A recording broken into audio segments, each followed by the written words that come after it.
tadi kami menjebak ahli di menit-menit terakhir, apakah dokumen elektronik yang masih tersimpan rapi di akun X Dian Sandi dan kemarin kami tunjukkan secara langsung di hadapan sidang pra-peradilan dan dilihat juga oleh hakim tunggal, ternyata masih bisa diakses. Inilah ijazah asli yang saya dapatkan dari Silakan dianalisis. Negeri Jakarta sah. Silakan Di dianalisis. sini ada embosnya, ya, tuh ada embosnya. Ada juga watermarknya.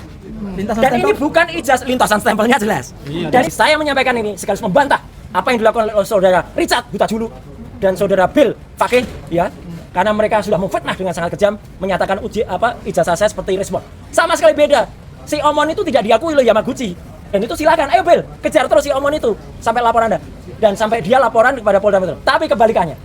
Mohon maaf, ini hak saya, Mas Refli, Mas Gafur dan teman-teman semua.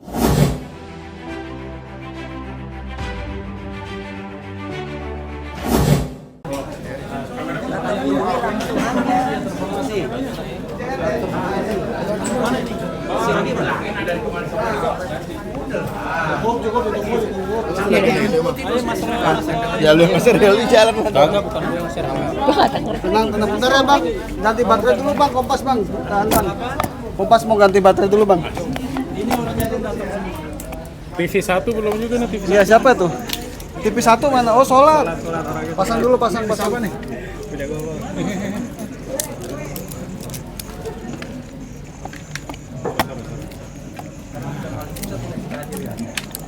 Mic lu bang, mic lu.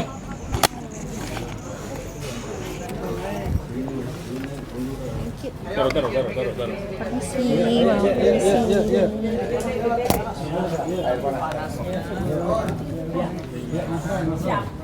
Sebelah sana pak, sudah cukup. Mundur. Loh, gimana? Ya kena semua. Biar kena semua. Iya. Udah benar kan ini? Ah, posisinya udah benar. Ya udah aman. Oke. Sudah ya? Sudah ya? Oke, Assalamualaikum warahmatullahi wabarakatuh. Kawan-kawan semua, kami mengucapkan terima kasih atas kesediaan kawan-kawan semua, kesetiaan untuk menunggu kami, dan hari ini kita sudah menyelesaikan sebenarnya sidang yang jawab jinawab. Besok tinggal kesimpulan saja, hanya disampaikan, tidak dibacakan lagi. Dan tadi kita tahu bahwa sudah didengarkan keterangan ahli ya dari pihak termohon, dan kami makin firm dengan apa yang kami mohonkan. Paling tidak termohon itu tidak mampu menunjukkan bahwa ada saksi atau ahli atau surat yang punya kualitas tertentu sehingga bisa digunakan pasal 32 ayat 1. Kalau cuma mengatakan terpenuhi 2 alat bukti dan lain sebagainya, jangan lupa bahwa yang namanya tindakan penersangkaan, bisa penahanan, itu adalah potensi melanggar hak asasi manusia. Dikatakan pada ahli tadi kan, karena itu tidak boleh dilakukan secara sembarangan, sewenang-wenang. Harus dilakukan dengan cara yang berhati-hati. Nah, kami melihat bahwa pengenaan pasal 32 ayat 1 ini tidak ada kehati-hatiannya. Kenapa? Terbukti sampai persidangan saat ini yang terakhir bisa dibilang jawab jinawabnya, termohon tidak mampu menunjukkan sama sekali atau menjawab tantangan kami. Bukti seperti apa yang punya kualitas untuk menggunakan atau digunakannya pasal 32 ayat 1 ini. Dan apa yang diterangkan oleh ahli pidana tadi semata-mata hanya sesuatu yang sifatnya normatif. Artinya keterangan ahli tersebut bisa disampaikan di pra-peradilan yang lain juga atau di pengadilan yang lain, karena dia hanya menerangkan norma-norma yang terkait dengan bagaimana KUHP, Kitab Undang-Undang Hukum Acara Pidana itu beroperasi.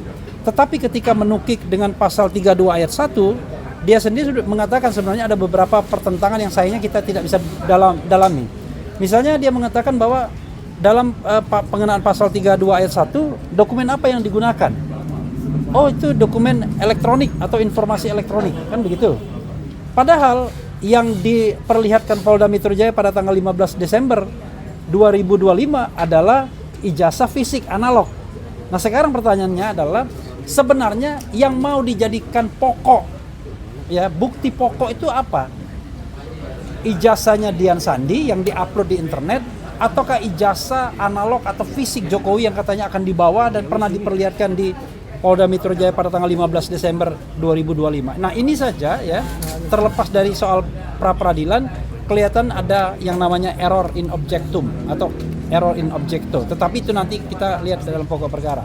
Tapi sekali lagi, tantangan kami itu tidak terjawab atau tidak bisa dijawab oleh termohon.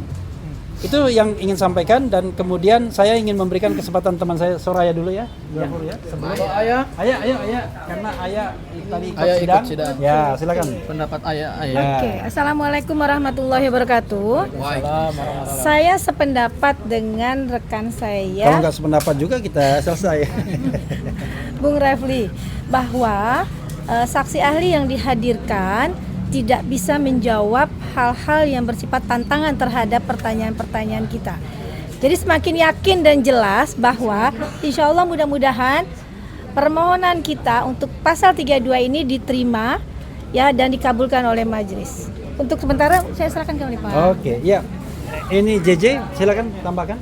Iya. Erdiana. Terkait ahli tadi, memang ahli itu menjawab benar-benar formalitas sampai-sampai menyatakan bahwa alat bukti yang permulaan itu hanya cukup 2 atau 3 dari bukti yang diatur dalam undang-undang atau KUHP lama, tanpa melihat apakah itu ada kualitasnya memang memenuhi atau tidak. Jadi hanya sekedar memilih nih antara 2 atau 3 dari bukti tersebut.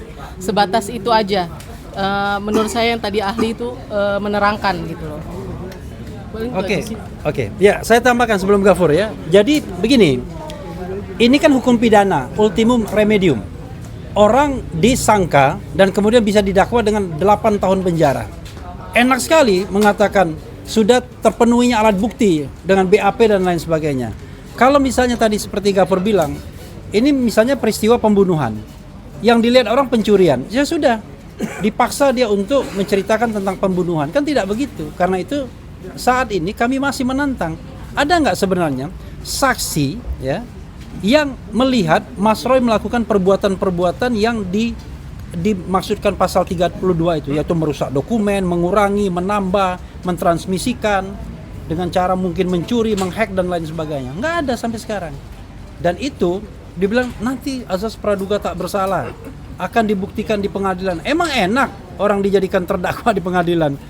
Padahal sejak dilaporkan, dijadikan tersangka, kemudian diancam untuk ditahan dan lain sebagainya, itu adalah tindakan yang potensial melanggar HAM. Karena itu harus dilakukan dengan hati-hati, tidak boleh sembarangan.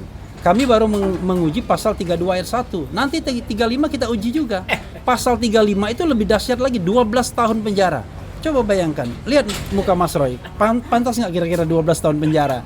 Kan ini kan sama dengan sebuah kejahatan besar, kejahatan luar biasa, yang kualifikasinya sebagai sebuah kejahatan yang berat. Nah ini yang kemudian kita mengetuk hati ya hakim tunggal ini untuk melihat realitas bahwa 32 ayat 1 ini digunakan semata-mata untuk bargaining power agar penyidik itu bisa menahan tersangka sewaktu-waktu, dan itu sudah dicoba dilakukan pada tanggal 19 Juni yang lalu. Oke, silakan Abdul Ghafur sebelum Mas Roy. Sebelum bintang utamanya ya. Ya. Jadi rekan-rekan media, tadi kita sudah sama-sama menyaksikan dan mendengar keterangan ahli dari termohon yaitu Polda Metro Jaya.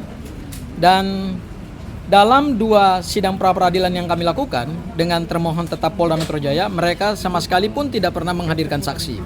Ya. Nah, yang kami persoalkan di dalam permohonan pra-peradilan ini adalah kami ingin menguji sejauh mana kualitas minimal 2 alat bukti permulaan yang cukup dari Polda Metro Jaya dalam menetapkan Mas Roy sebagai tersangka pasal 32 Undang-Undang ITE yang ancaman pidananya adalah berat, 8 tahun penjara. Ya.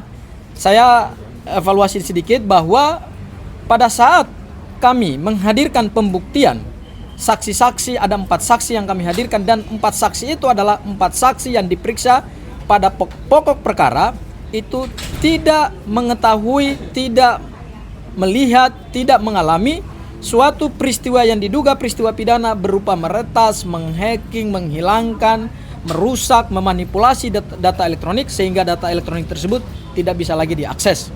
Dan ahli juga yang kemarin kami hadirkan juga telah menerangkan ke Hakim Tunggal Pra-peradilan bahwa berdasarkan putusan Mahkamah Konstitusi nomor 21/PUU/Angka-7/2014, maka dalam hal memeriksa setidaknya penetapan tersangka yaitu harus dilihat kualitas minimal 2 alat bukti permulaan yang cukup. Jadi bukan soal banyaknya alat bukti, ya. 148 saksi yang diperiksa oleh Polda Metro Jaya itu lebih banyak menerangkan peristiwa pencemaran nama baik dan fitnah, bukan kepada pokok pasal 32 yang ancaman pidananya 8 tahun dan itu tidak 32 ayat 1 Undang-Undang ITE yang ancamannya 8 tahun dan tidak pernah dihadirkan juga oleh pihak penyidik Polda Metro Jaya. Yang kedua adalah alat bukti surat. Akhirnya tadi terulang kembali pada saat pemeriksaan pembuktian dari ahli termohon pada pra peradilan pertama, Mas Roy. Ahli jadi juga tadi terjebak di dalam memberikan keterangan alat bukti surat yang berkaitan dengan dokumen elektronik. Tadi kami menjebak ahli di menit-menit terakhir, apakah dokumen elektronik yang masih tersimpan rapi di akun X Dian Sandi dan kemarin kami tunjukkan secara langsung di hadapan sidang pra peradilan dan dilihat juga oleh hakim tunggal, ternyata masih bisa diakses. Apakah itu adalah alat bukti surat dokumen elektronik yang mengalami kerusakan, mengalami manipulasi, dan apakah kemudian tidak bisa lagi dinyatakan diakses? Apakah itu bisa kemudian disebut sebagai dokumen elektronik dan dokumen elektronik tersebut tidak pernah bisa disita? Akhirnya ahli terjebak dan mengatakan bahwa kalau itu bukan kompetensi saya. Berarti kami mempertanyakan bukti surat seperti apa yang dimiliki oleh Polda Metro Jaya berkenaan dengan penetapan tersangka pasal 32 Undang-Undang ITE. Dan mudah-mudahan Mas Roy, Bang Refli, keterangan ahli tadi justru di menit-menit akhir setelah dia menjelaskan secara normatif lah. Ya itu kayak kuliah lah. Awal-awal itu kayak kuliah lah ya. Tapi begitu di ujung yang berkenaan dengan inti daripada permohonan pra peradilan kami ini, saudara ahli tidak bisa menjelaskan pendapat ahlinya bahwa telah terpenuhi minimal alat bukti dokumen elektronik. Karena dokumen elektronik tersebut tidak pernah mengalami kerusakan, tidak pernah bisa hilang dari ruang cyber karena sampai hari ini masih bisa diakses, dan mudah-mudahan berdasarkan persesuaian bukti, baik keterangan saksi kami, kemudian keterangan ahli kami, dan kemudian keterangan ahli dari Polda Metro Jaya yang menegaskan bahwa alat bukti dokumen elektronik itu tidak pernah bisa dibuktikan dalam persidangan ini, maka mudah-mudahan bisa dikabulkan. Amin. Ya, bisa dikabulkan, yaitu menggugurkan pasal 32 Undang-Undang ITE, bukan menggugurkan pokok perkara ya. Ini perlu saya tegaskan dulu ya.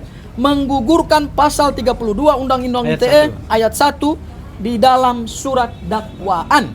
Sehingga nanti setelah ini kami akan mengajukan kembali permohonan pra peradilan untuk pasal 35 Undang-Undang ITE karena kami ingin melakukan challenging ya atau mensomir ya termohon secara parsial. Pasal-pasal penetapan tersangka itu kami ingin cicil parsial. Kenapa kami ingin cicil parsial? Karena kami ingin menguji alat bukti permulaan yang cukup itu fokus ya. Jadi kami tidak membuat dalam satu permohonan gado-gado ya, tapi kami akan cicil satu persatu dan berdasarkan hukum acara pidana yang hari ini berlaku, tidak ada pembatasan terhadap jumlah permohonan pra peradilan, mau 1, mau 2, mau 3, bahkan 100 sekalipun, sepanjang objek yang dimohonkan itu tidak nebis in idem, maka tetap dibenarkan secara hukum acara pidana. Ya, barangkali itu saja dari saya, Mas Roy. Oke, ya. Terakhir kita serahkan kepada bintang filmnya. Sebelum saya, biar Mas Refli dulu. Jadi kawan-kawan semua ya, media massa, saya memegang sesuatu hal yang akan dijelaskan secara spektakuler oleh Mas Roy. Karena ini adalah sebuah fitnah, sebuah tuduhan, bahkan dilakukan penggalangan. Luar biasa. Penggalangan untuk kemudian membatalkan sesuatu hal. Ya mirip-mirip respon lah ya, anunya apa kasusnya, tuduhannya, tetapi tentu muaranya sangat berbeda. Mas Roy silakan. Oke.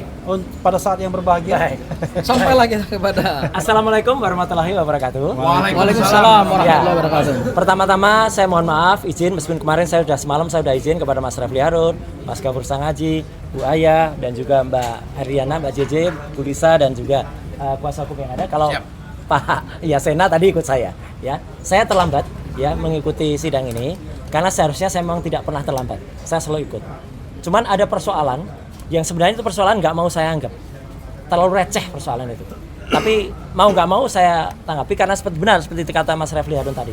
Ya, orang yang membuat persoalan itu sudah kemudian melakukan tindakan yang luar biasa jahat, luar biasa melakukan fitnah ya, dan melakukan persangkaan palsu, bahkan nanti banyak pasal yang dia langgar. Nah, tapi sebelumnya saya izin untuk kemudian sedikit, alhamdulillahnya saya datang di ujung seperti tadi Mas Gafur sampaikan, di ujung terakhir ketika saya mendengar keterangan dari ahli yang dihadirkan oleh pihak termohon, bahwa keterangannya saya tadi mohon maaf, saya termasuk dalam tim panja dan juga tim penyusun naskah akademik Undang-Undang ITE sebelum itu disahkan tahun 2008 yang lalu. Bahkan setelah itu direvisi menjadi Undang-Undang nomor 19 tahun 2016 dan terakhir menjadi Undang-Undang nomor 1 tahun 2024. Yang paling penting adalah definisi pasal 5 ayat 1. Dia tadi tidak bisa menerangkan dokumen elektronik itu apa.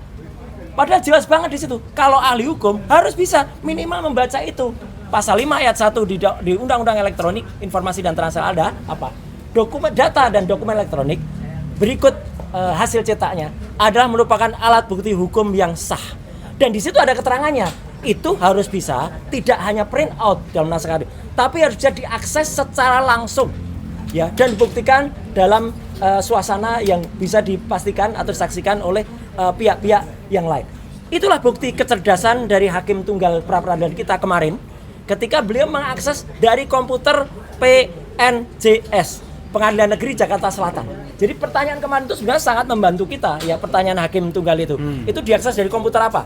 Itu membuktikan beliau menguji ya dokumen elektronik, dan ternyata dokumen elektronik itu tidak bisa dijelaskan oleh ahli tadi. Ini kan fatal banget. Dia nggak mengerti definisi tentang data elektronik, dokumen elektronik.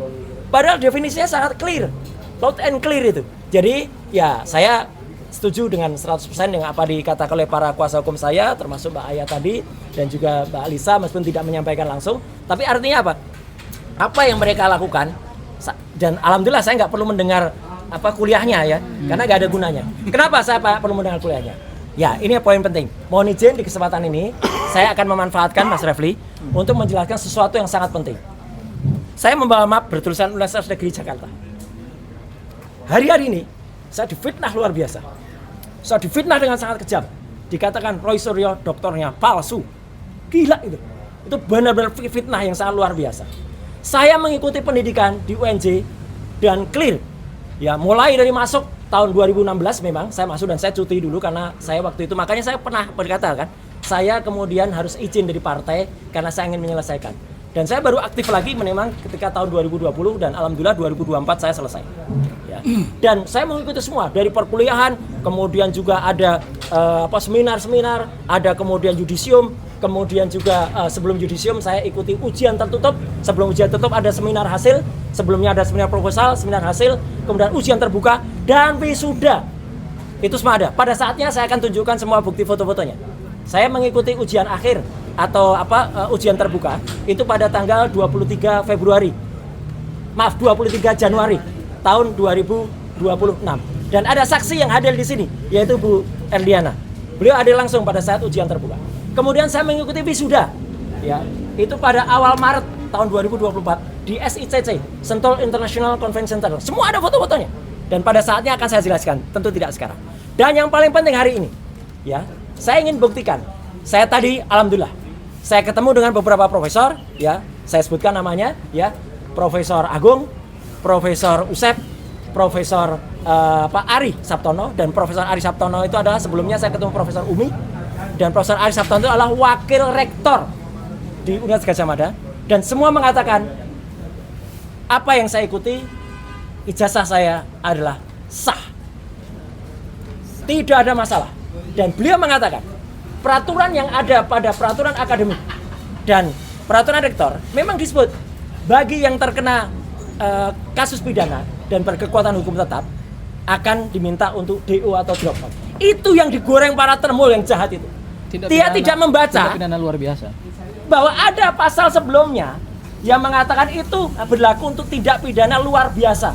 Misalnya terorisme, kemudian korupsi, kemudian pelanggaran akademik dan pelanggaran HAM. Jadi kalau ada orang kemudian melakukan plagiarisme, melakukan pencontekan, itu yang dipidana. Jadi tadi secara clear pihak resmi dari Universitas Negeri Jakarta menyatakan ijazah saya doktor adalah sah. Dan sebagai buktinya, akan saya tunjukkan. Eng. Jadi selama ini, nah nggak apa-apa, pelan-pelan dulu, jangan cepet-cepet. Selama ini saya selalu menunjukkan ijazah S1. UGM ini asli, ini kopinya, dan itu ada legalisasinya. Kemudian ada ijazah S2, MKes, UGM asli juga ini. Dan selama ini yang kemudian digoreng oleh para termul adalah saya hanya menunjukkan surat tanda lulus. Memang surat tanda lulus adalah tanda seseorang memang telah lulus dan di sini jelas berhak memegang gelar doktor. Jelas di tanda lulus. Dan ini digoreng. Dan memang saya akui, saya sebagaimana banyak tadi ditunjukkan, banyak mahasiswa atau lulusan UNJ yang lain memang kemudian setelah selesai tidak mengambil ijazahnya karena ya sudahlah, yang penting sudah selesai. Itu banyak. Prof. Refli pun saya kira juga tidak ngambil, ada yang tidak diambil beliau. Gak apa-apa, yang penting lulus. Ya, gitu. Dan bahkan banyak yang tidak ambil wisuda karena wisuda itu hanya seremoni. Ya. Dan alhamdulillah dengan sedikit proses tapi tidak karena semua sudah clear. Saya tadi langsung dan nanti ada dokumentasinya. Terima kasih juga secara khusus saya aturkan, mungkin belum datang di sini, Mas Farhan atau Farlok yang sudah membalas dulu ya teman-teman termul itu, dan tadi ada juga yang bersangkutan, dan kali ini akan saya tunjukkan. Inilah ijazah asli yang saya dapatkan dari Silakan Universitas dianalisis. Negeri Jakarta sah. Silakan Di dianalisis. sini Ella. ada embossnya, ya, tuh ada embossnya, ada juga watermarknya. Lintasan Dan stempel. ini bukan ijazah, lintasan stempelnya jelas. Dan Bisa ini bukan dianalisis. ijazah baru dicetak di Pasar Pramuka dekat dengan UNJ. Enggak. Ini ijazah yang memang sudah dicetak tahun 2024 yang lalu. Memang baru fotonya foto saya sendiri itu. Bukan Suryo Roy ya, bukan Jadi, Surya Roy ya. nah ini yang paling penting. Dengan adanya bukti dan sah. Dan satu lagi yang penting, saya dititipi pesan oleh Universitas Negeri Jakarta, yaitu oleh Prof. Ari Sartono. UNJ tidak akan menggelar konferensi pers atau menggelar statement resmi, tidak perlu. Beliau menyerahkan, udah Mas Roy saja yang sampaikan.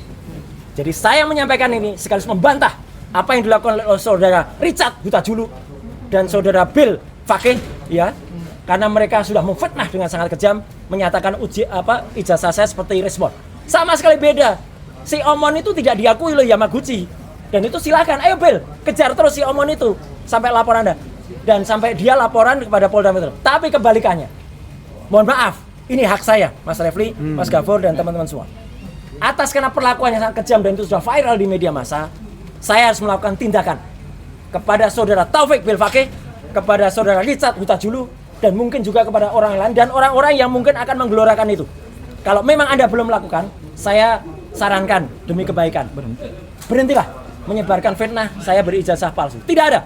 Ijazah saya sah dan resmi dari Universitas Negeri Jakarta, dan pada saatnya saya tunjukkan juga bahwa IP saya juga clear 3,86 dengan lulus predikat sangat memuaskan.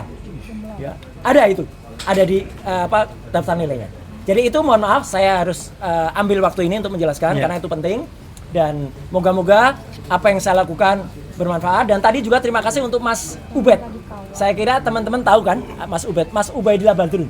Tadi membersamai juga saya dalam itu. Jadi inilah wujud kalau memang kita benar, insya Allah kita akan Mas Roy, terus apakah benar. bisa difoto dan dianalisis? Silakan. Oleh analisis Ella? Oh silakan, ini nanti akan saya ela juga kalau perlu. Ya, tapi kalau teman-teman memotret ini dengan ini ijazah asli. Dan dijamin tidak kena pasal 32 ayat 1. Iya, ini enggak kena. Ya, mohon maaf di sini ada nomor NIK saya, tapi nggak apa-apa lah. Ambil aja ya teman-teman, nggak ada masalah. NIK saya sudah tersebar di mana-mana. Meskipun itu sebenarnya melanggar Undang-Undang PDB nomor 27 tahun 2020. Tapi sepanjang Mas Roy tidak berkeberatan nggak? Saya nggak keberatan. Tak ada. Jadi sekali lagi itu ya teman-teman semua. Jadi artinya apa yang terjadi pada mereka-mereka itu, ya tentu saja izin, saya akan lakukan tindakan. Karena mereka tak ubahnya adalah mereka-mereka yang ada pada kaos ini. Ya. Apa kaos ini? Nggak perlu saya baca. Mereka ibaratkan yang teriak-teriak itu, ya itu adalah Taufik Bil Fakih, kemudian Richard Huta-Julu dan kawan-kawan. Mereka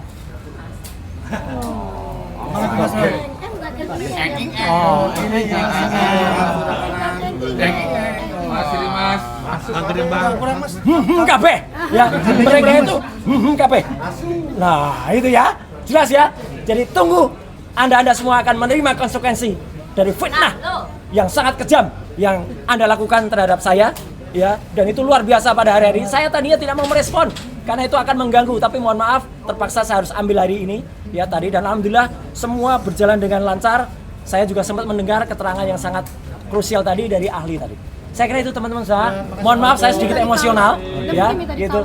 Ya, saya mohon maaf itu dan terima kasih untuk rekan media yang sudah ikut menyebarluaskan hari ini dan saya akan tuangkan itu dalam podcast secara khusus ya, YouTube secara khusus mungkin juga bersama Refli Harun, bersama Abdul Ghafur Sangaji, bersama teman-teman yang lain yang punya channel. Sekian, terima kasih. Wassalamualaikum warahmatullahi wabarakatuh. Saya Foto dulu.